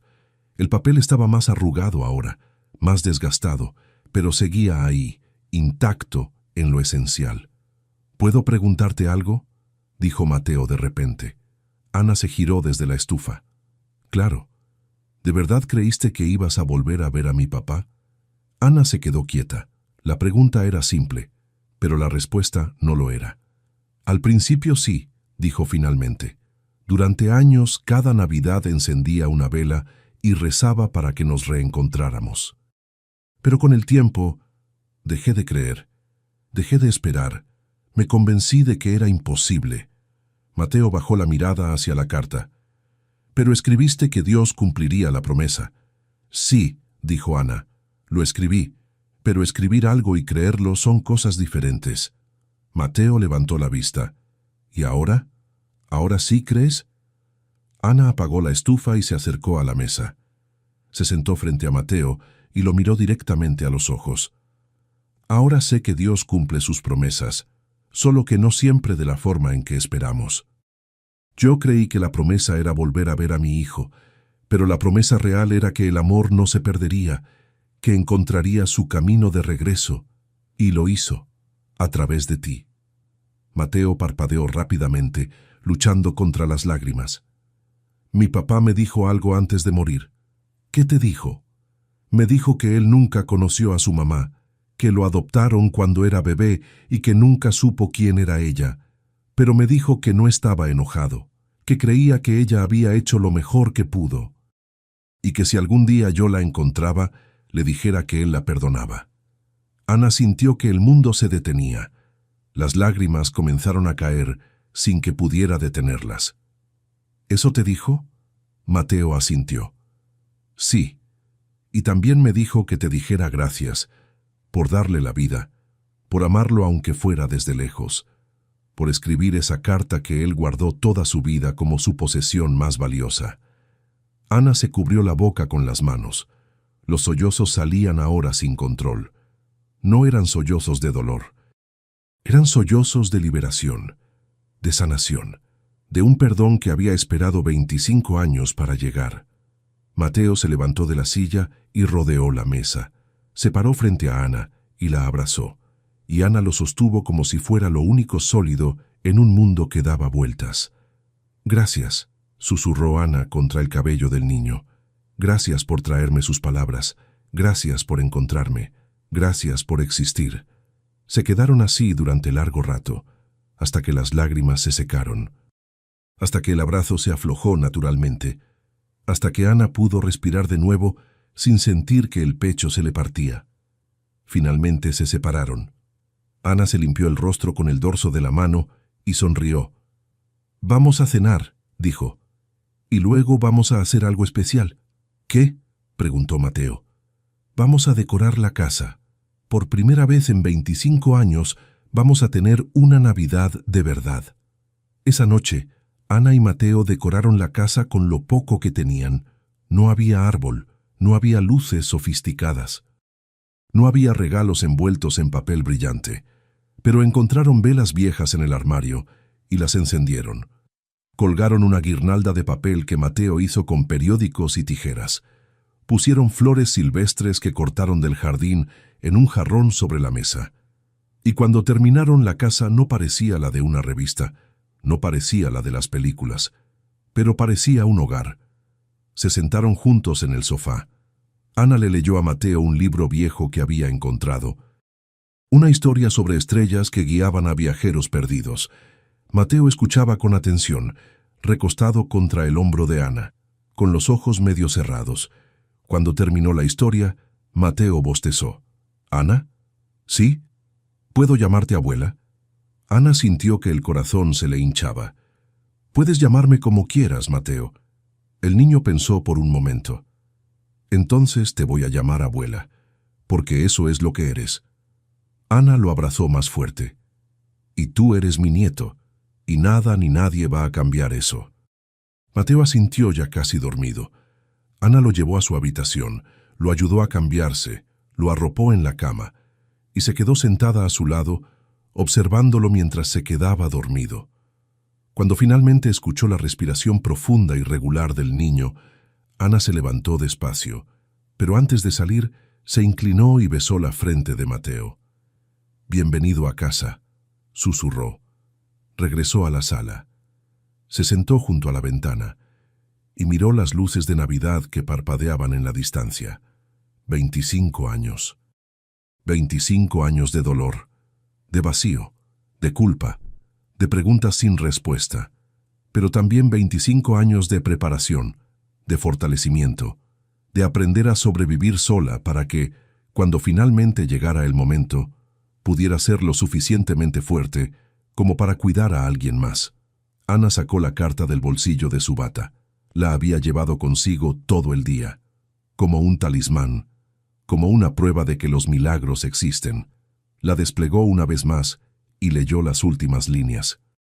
«Y si algún día, por algún milagro imposible, esta carta llega a tus manos, quiero que sepas que no te abandoné porque no te amara. Te dejé ir porque te amé más de lo que amé mi propia vida». Ana dobló la carta de nuevo, pero esta vez, cuando la guardó, no lo hizo con dolor. Lo hizo con paz, porque finalmente entendía que el amor nunca se pierde, solo cambia de forma, solo espera el momento correcto para regresar, y había regresado. En forma de un niño de 9 años con ojos oscuros y manos que sabían hacer pan. En forma de una promesa cumplida 25 años después. En forma de un milagro de Navidad que no había llegado como ella esperaba, pero que había llegado exactamente como tenía que llegar. Ana se levantó y fue a su habitación, abrió el cajón de la mesita de noche, sacó la caja de madera, guardó la carta junto a la fotografía vieja de su hijo recién nacido.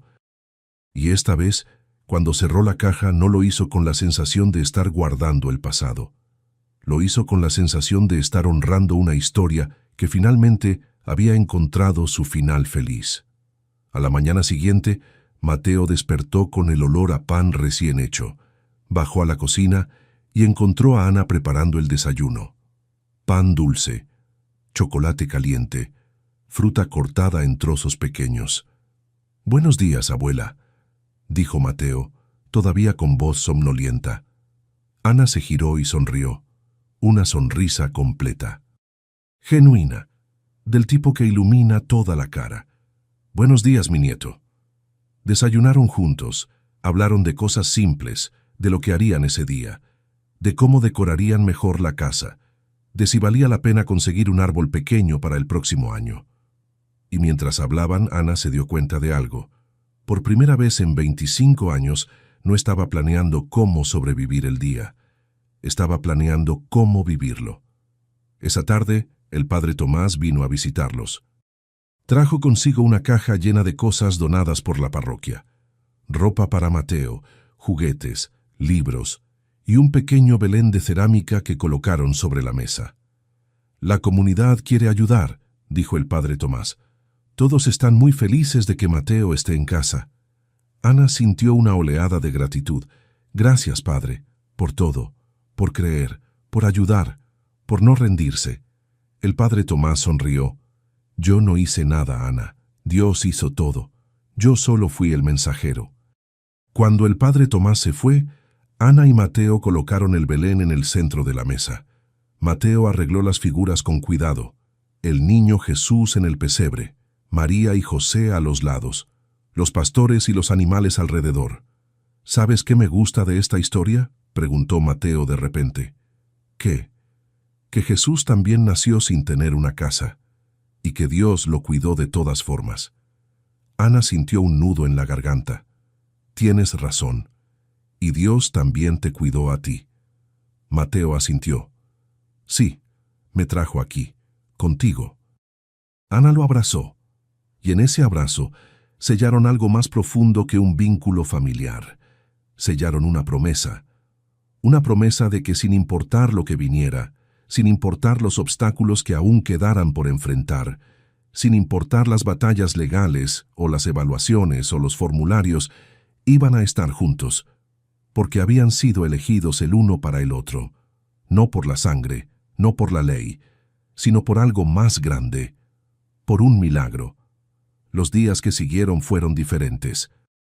Ana comenzó el proceso legal para obtener la custodia permanente, llenó formularios, asistió a citas, se sometió a evaluaciones, y cada vez que alguien le preguntaba por qué estaba haciendo todo esto, por qué a su edad estaba dispuesta a criar a un niño, ella respondía lo mismo: «Porque es mi nieto, y porque el amor no tiene edad».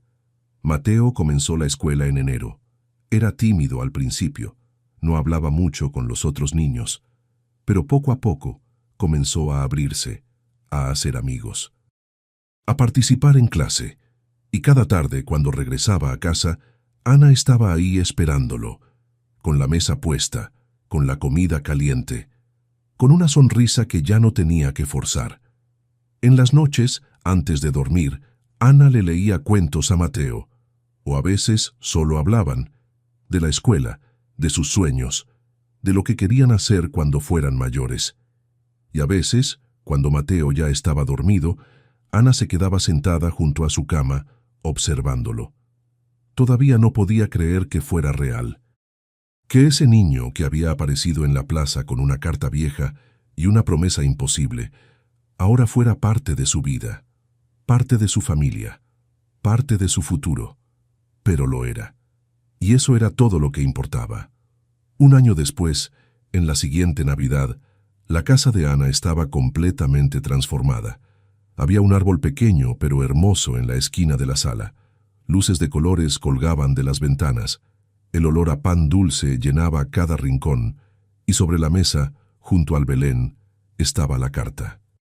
Ana ya no la guardaba en la caja. La había enmarcado, y ahora colgaba en la pared de la sala como un recordatorio permanente de que los milagros existen, de que las promesas se cumplen, de que el amor siempre encuentra su camino de vuelta. Esa Nochebuena, Ana y Mateo cenaron juntos, rieron, hablaron, compartieron historias. Y cuando llegó la medianoche, cuando las campanas de la iglesia comenzaron a sonar anunciando la Navidad, Ana le dijo a Mateo algo que había estado guardando en su corazón durante todo el año. ¿Sabes qué es lo que más me gusta de ti, Mateo? El niño la miró con curiosidad. ¿Qué? Que me enseñaste que nunca es tarde para empezar de nuevo, que nunca es tarde para tener una familia, que nunca es tarde para los milagros. Mateo sonrió. Y tú me enseñaste que siempre hay alguien esperándote. Aunque no lo sepas, aunque parezca imposible, Ana lo abrazó, y en ese abrazo sintió algo que había olvidado cómo sentir: plenitud. No porque su vida fuera perfecta, no porque todos sus problemas estuvieran resueltos, sino porque finalmente había encontrado su propósito.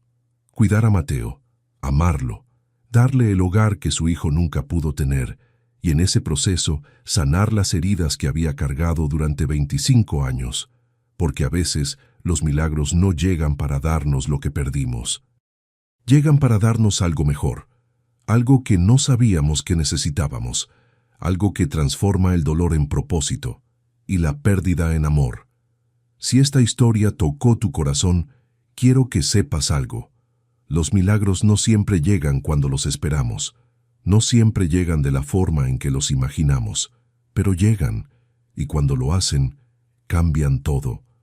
Tal vez tú también estás esperando un milagro, tal vez has dejado de creer, tal vez el dolor te ha hecho pensar que ya no hay esperanza. Pero Ana también pensó eso, durante 25 años, y aún así el milagro llegó. Así que no te rindas, no dejes de creer, no cierres la puerta a la posibilidad de que Dios, de que la vida, de que el universo todavía tiene algo hermoso preparado para ti.